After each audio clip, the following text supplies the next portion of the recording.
identity fragmentation.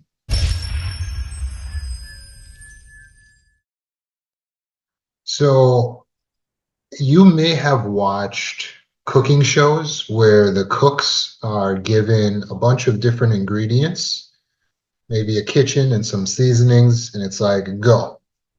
You're supposed to create something out of what we've given you.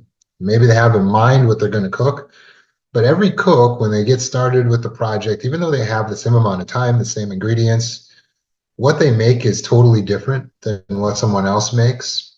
Or even if they're making the same thing, it will turn out to be slightly unique. And every chef seems to have this ability to take these raw ingredients and to make something that's really special out of these ingredients.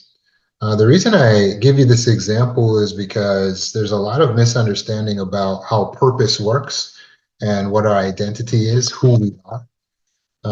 And I want to help you to understand that better because it's an important part of healing.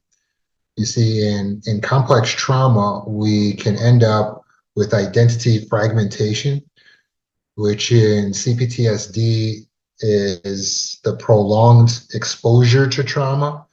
So that leads to the fragmented sense of self. And this fragmentation makes it difficult for individuals to have a cohesive understanding of who they are and what their purpose might be. In other words, there was so much trauma that they lose themselves. They're so used to reacting in trauma and being in a constant state of fear that they don't have much identity outside of fight, flight, freeze, fawn, these basic survival animalistic behaviors that are just about making it to the next point in life. So identity fragmentation is a term that refers to the disruption or disintegration of a person's sense of self, typically resulting from experiences of trauma or other significant psychological stressors. And so we're going to go over some of the key elements of identity fragmentation. But you need to have an understanding of what identity is and what purpose is. Many people have this idea that their purpose is going to be some divine awakening in which a voice from above is going to speak down and say, you have been chosen to do this with your life. And then you're supposed to know for the rest of your life that this is what you're here for, and then you're supposed to do it, and then that's supposed to be deeply fulfilling, right? But in real life, that's not really how purpose actually works. Of course, many of us would like the simplicity of somebody just telling us what we're supposed to do, where we're supposed to go. But reality is a little bit different. It is left up to you to decide how you will use what has been given to you. And that's how purpose and also identity truly works. Just like those cooks, you have been given a bunch of raw ingredients. Your talents, your gifts, your aptitudes. Your aptitude is something that you're born with. So you might not be born with a talent or a skill, but you're born with an aptitude to potentially learn something better than another person could learn that particular discipline. So you have an aptitude, a capacity for certain things. You have interests in certain things, things that pique your attention.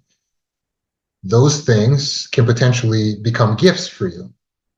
And your gift will open a space before you. It will make life easier for you if you can tap into the gift and you can use it and you can hone your skills and you can put 10,000 hours behind learning something and getting good at something. Your gift can eventually make your life better, and it simultaneously enhances the lives of others. So your gift can enhance your life, it can enhance lives of others. It doesn't have to be one gift, it can be multiple gifts, right? But whatever it is that you're discovering, it's not just a discovery process, it's a development process of the raw ingredients that you've been given, which can include your space, your time, your life, your energy, as long as your aptitudes, right?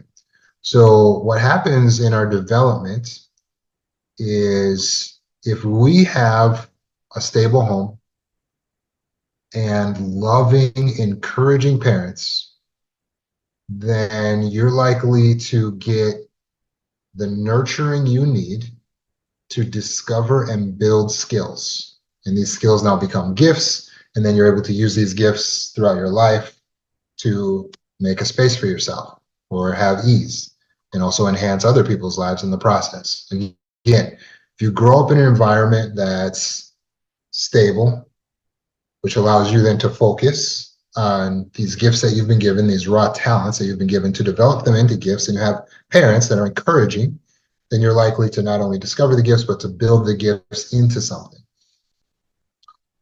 The idea, again, that you have some divine particular thing that you're supposed to do in this world is not true. There is not a specific particular thing that you're supposed to do in this world. And let me explain why that's the case. Take someone that you would think of as living in their purpose, like they clearly are in flow. They're doing the thing that they were born to do, right? And I don't know who you think of, but a lot of times I think of athletes who are obviously immensely talented. Like I think it's Serena Williams of the Williams sisters, went on to become the best female tennis player in the world, right? So is it that she was actually born to play tennis? Well, there were times in history where tennis didn't exist, so that would be awfully odd. Also, some could argue it could be a slightly shallow purpose for a human to be born, although the game is very important.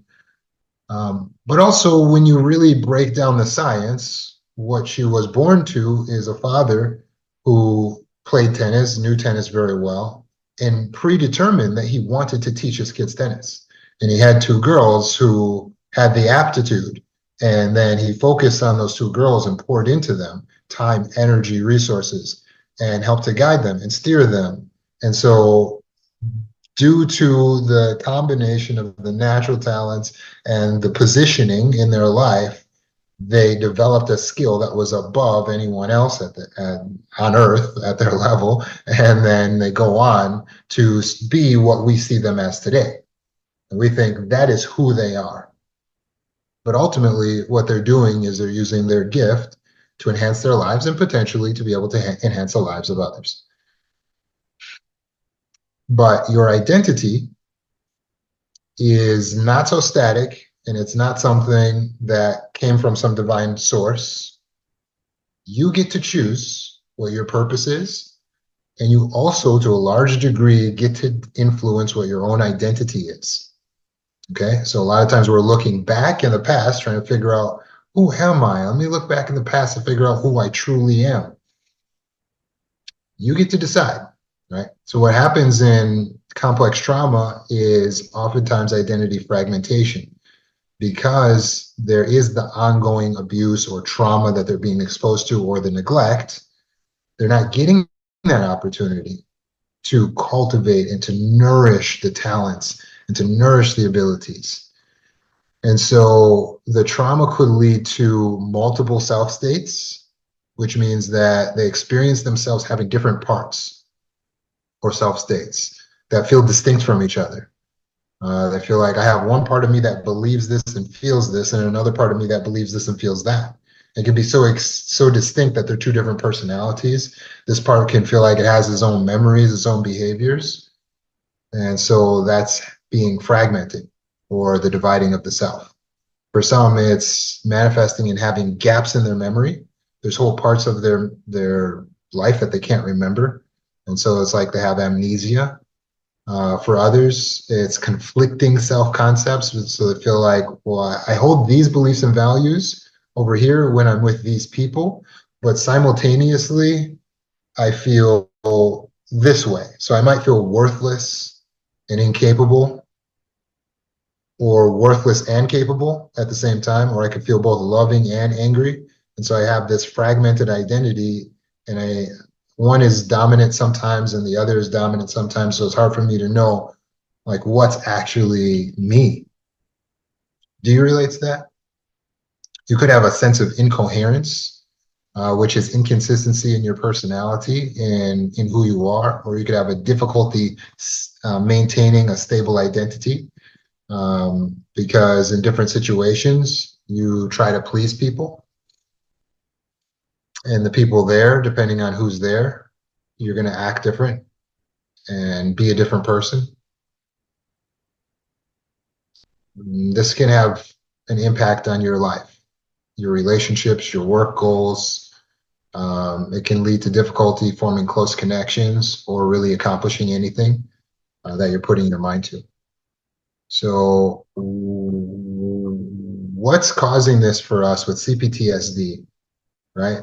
We're stuck in hypervigilance and avoidance, which makes it so that we're not taking the time to meditate and develop ourselves. We're too busy outwardly scanning everyone else and everything else, right? We could have difficulty with trust in our relationships. And when you can't trust other people and you can't trust yourself, then you can't develop supportive relationships. So then you're not getting the support you need, and then you can't explore and nurture your sense of self. Or you could be stuck in emotional dysregulation. You have the fluctuations in your mood, and then it makes it challenging to engage in activities to consistently maintain a sense of self and a sense of direction towards your purpose in life. So if you're someone right now who feels stuck in CPTSD, in fight, flight, freeze, fawn, let me help you. What we're going to do today is get an understanding of what purpose is, how we get our purpose, and what our identity is, where we find our identity. Have you ever been a person who's gone through the crisis of saying, I don't know who I truly am? This is a talk for you. We have to integrate the parts of the self. So naturally, all people have different parts of themselves. That's okay. For instance, you have to have the teddy bear and the mama bear. The teddy bear is that soft, cuddly part of yourself that's really mushy. I have this part of myself. I notice when I watch videos like, have you ever seen America's Got Talent, or they do like Britain's Got Talent or something like this? So there's talent shows, and then this person goes on and then they show their talent before these judges, and sometimes the judges are so impressed and so accepting, and they'll hit like the golden buzzer or something, and then all the gold confetti comes down and everyone's crying. I cry every time at those. I'm not even really sure why. It has something to do with seeing them being accepted or something like that, but they get me. It cries. So that's the teddy bear side. Then we got to have the mama bear side, right? And the mama bear side is when you protect yourself and your own. Okay, so this comes out when it comes time to protect the vulnerable, where you stand up, you're able to show the teeth. What happens in complex trauma is we feel like these two different opposing sides of ourselves are confusing. Like, how could I be this mean mama bear and also be this soft, accommodating teddy bear? To integrate the two parts of the self, we have to recognize that we actually are both, and you're not complete unless you have both. You need both your kind, soft, loving, cuddly side and your claws. Without the claws, you can't survive in a wicked world full of wicked people, because there's lots of people that are going to come and take advantage of, try to take advantage of you. So you need to be able to protect yourself. But without the soft cuddlies, then we can't enjoy relationships. We can't enjoy connection with others. So we need both. Does that make sense? So you have to integrate both parts of yourself, and you can do this through your process of meditation and visualization. So I want you to take the time to actually relax and imagine yourself in various scenarios, and picture how it's okay for you to be different at different times, but still be one person. Then we want to put it into practice and see that by standing up and setting boundaries, everything doesn't fall apart. Or by being kind at the right times, it doesn't mean that everyone's going to walk all over us. We can have both parts of our personality. So we need to integrate, meaning to bring together so they work together, all the different parts, all the different pieces. You are all of it. You're not just one or the other. So stop thinking in extremes. I have to be this or I have to be that. No, no, no. You're supposed to be complex. You're a complex being. You're not supposed to be just one thing. So who am I? This is a question that comes up a lot in complex trauma recovery. I don't know who I am. So when we talk about identity and who you are, it's not complicated. You are your values. That's who you are. It's hard to understand because the very notion of who you are plays on the present.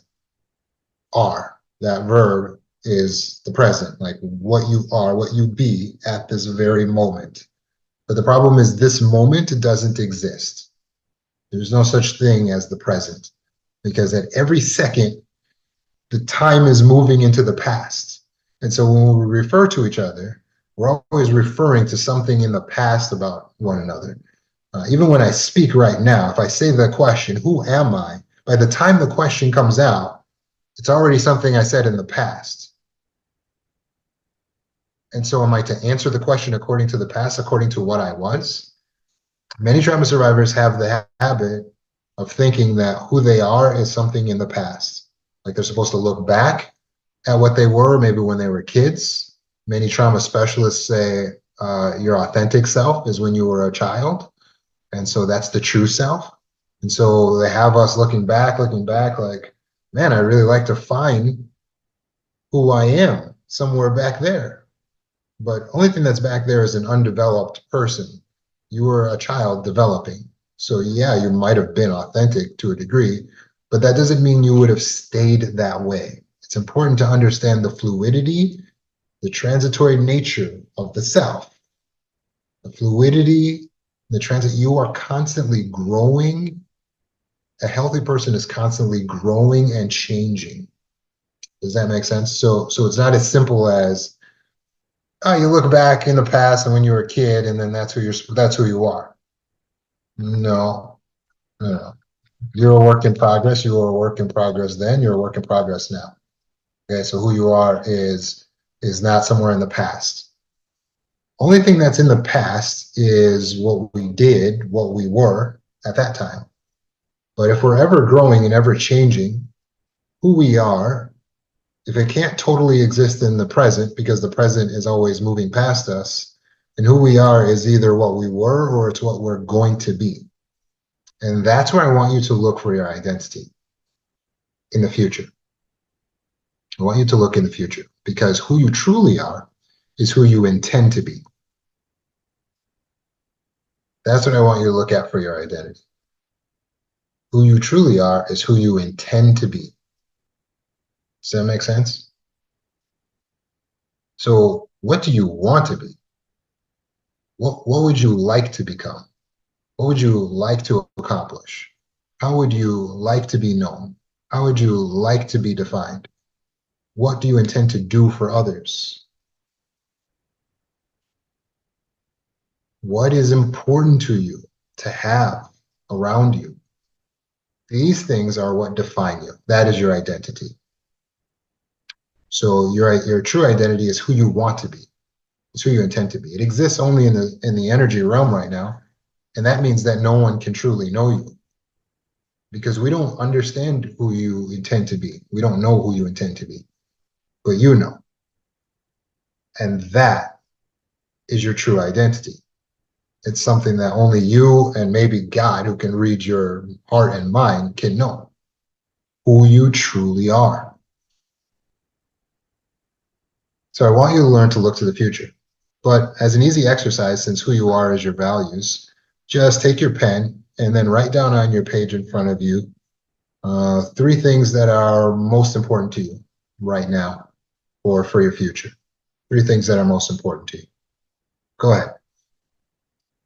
The things that are most important to you are things you value. It can be people, it can be material objects, it can be goals that you have. It's like, what is most important to you, especially as regards to your future, not something back there in the past, but as regards to your future, what is most important to you? And so, for instance, if you write, my family, making money, and skateboarding, then that's who you are. That is who you are. Especially as regards as what you intend to be. So what do you intend to do when it comes to these things? Well, I intend to make more money. Okay, that is who you are. That ambition defines you, and also who you want to be will eventually come to this realm, but it exists already in the energy realm, in the thought realm, right? Your family being the most important thing to you. Okay, but you're talking in terms of the future, it's what you intend to be for your family, or what you intend for your family to be for you. That's your driving force. That's what motivates you deep down. That is who you are, a family man, a family woman. That is your identity. Or you're a skateboarder. Skateboarding is one of the most important things to you. That's a part of your identity. That's who you are. So how do we find purpose? We have to stop elevating purpose as if purpose is supposed to be something profound. It doesn't need to be profound. Your purpose just needs to be defined. That's important to understand. Purpose doesn't need to be profound. The purpose needs to be defined and immediately. So if you're a person who's kind of like, I don't really know what my purpose is, you got to figure it out right now, like during this talk, immediately in the present. You can't go on without knowing what your purpose is. Uh, the reason is because you can't heal from complex trauma without a purpose. And you can't stay in the healed state. You can't stay mentally healthy without purpose. You got to know what your purpose is. But again, your purpose is not something someone's going to tell you. It's not an assignment from another person. It could be if you received one, but most of us are not going to get a letter in the mail, a knock at the door that says, your purpose in life is going to be this. You have to decide based on what you've been given. And the gifts have been sprinkled upon all the humans in measure, not equally, but according to their capacity. So whatever gifts, abilities, aptitudes you've received, you also have the capacity to be able to utilize those gifts in a way that would be beneficial. And that should be comforting. But it's up to you to decide how you will use the gifts. So what you want to look at is the near future, something like the next 300 to 600 days. What could you do with what you have that would be beneficial both for yourself and others? That's the question to help you find a purpose. In the next 300 to 600 days, what could you do with what you have that could be beneficial for yourself as well as others?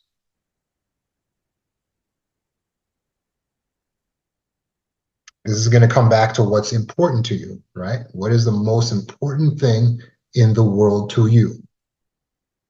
And that's going to help you to identify what your purpose should be, what you should be focused on.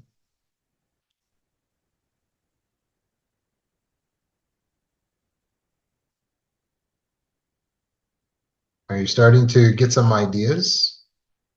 Now, what's important for your purpose is not that it's profound, it's that you decide upon it. It's that you choose it.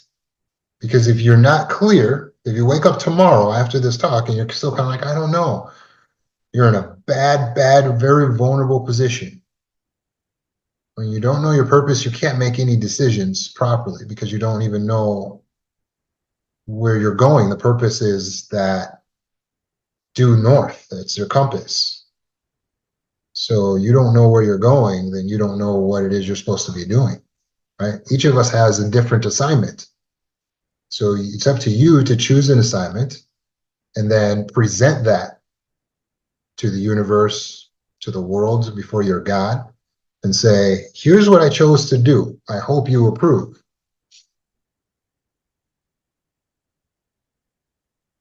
Is this making sense?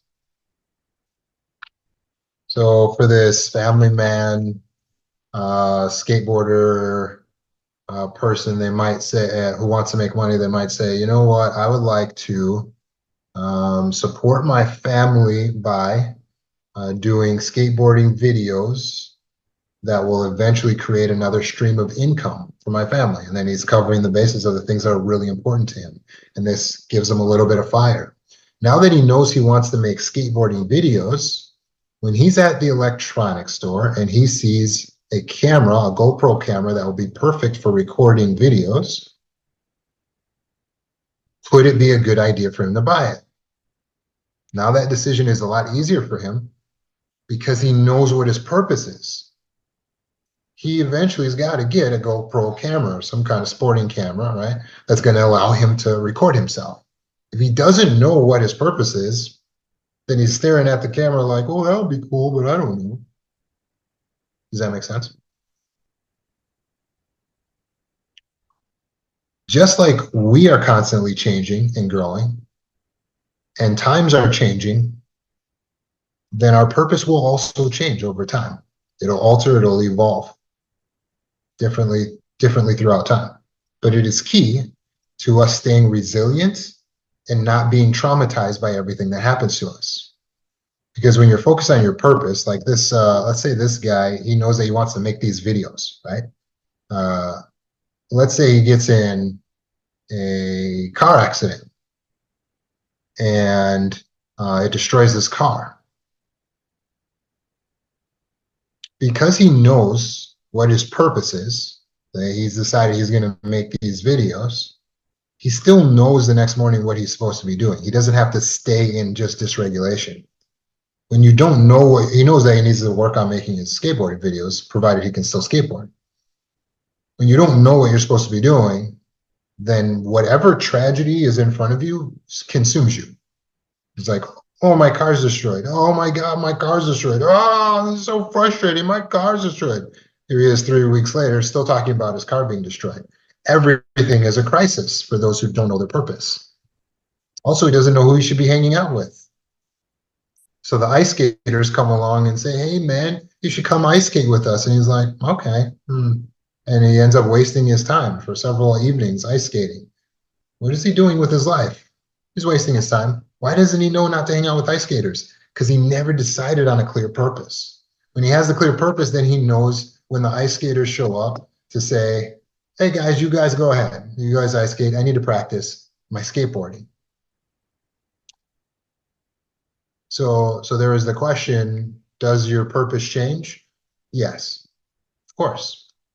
Over time, slowly, gradually, your purpose will alter as you grow and as you accomplish your goals, because you're going to accomplish your goals, right? So it's going to change. In fact, I was just meditating today, 1, 2, 3, 4, 5. I split my life into 5 eras of purpose.